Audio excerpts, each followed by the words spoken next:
ছোটবেলায় ভাবতাম বড় হয়ে দুঃখগুলোকে গুছিয়ে নেব, জীবনটাকে সুন্দর করব।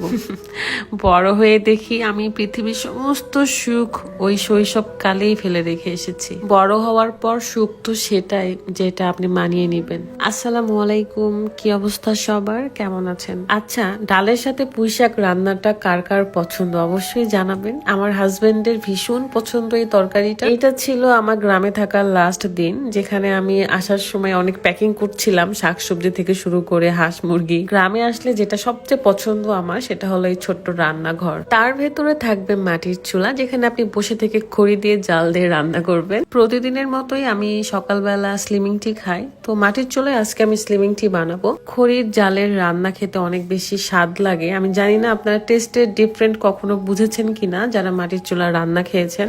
প্রতিদিন সকালবেলা ঘুম থেকে উঠেই আমার এই চাটা খেতে হয়। কাজ না বাড়িয়ে আমি আগে চা বানাতে চলে আসছি। আর এটা হচ্ছে গ্রামের একটা ছোট্ট রান্নাঘর, যেখানে মাটির চুলা আছে। এখন এখানে আমি চাটা বানাবো।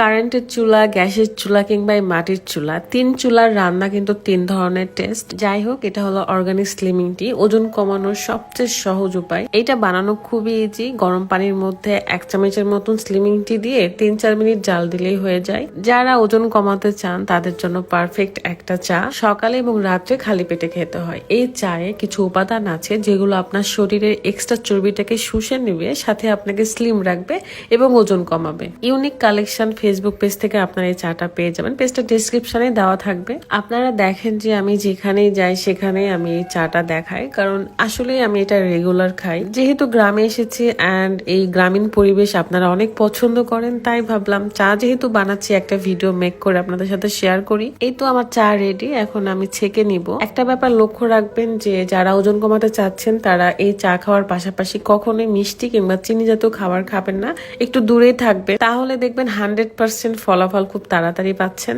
জানেন তো, মানুষের জীবনটা বড়ই অদ্ভুত। এক একটা মানুষের লাইফ স্টোরি এক এক রকম। কয়েকদিন ধরেই আমার এবং রাদের মনটা ভীষণ খারাপ। আমরা এমন এমন সিচুয়েশন পার করছি যেটা আমাদের করার কোনো কথা ছিল না। আমার জীবনটা তার জীবনটা সেম হয়ে গেল, তার কষ্টগুলো আর আমার কষ্টগুলো এক হয়ে গেল। এখন থেকে আমরা মনে করি যে আমি রাদের জন্য আর রাদ আমার জন্য, আমরা দুইজনই শুধু দুইজনের আপন এবং আমাদের সন্তান। এছাড়া বাকি সব মানুষগুলোই আমাদের পর, কারণ বাকি মানুষগুলো তো আমাদের ভালো চাইই না, কখনো চাইলে কখনো আঘাত দিতে পারতো না। এখন আঘাতে আঘাতে এতটাই শক্ত হয়ে গিয়েছি যে আর ব্যথাই পাই না। দেশের অবস্থাও ভীষণ খারাপ অ্যান্ড আমরাও খুব খারাপ সিচুয়েশন পার করছি। যাই হোক, চা খেতে খেতে আমার এই ভিডিওটা শেষ করে দিচ্ছি। নেক্সটে আপনাদের সাথে ভালো কিছু নিয়ে হাজির হব। ভালো থাকবেন, সুস্থ থাকবেন। আল্লাহ হাফেজ, আসসালামু আলাইকুম।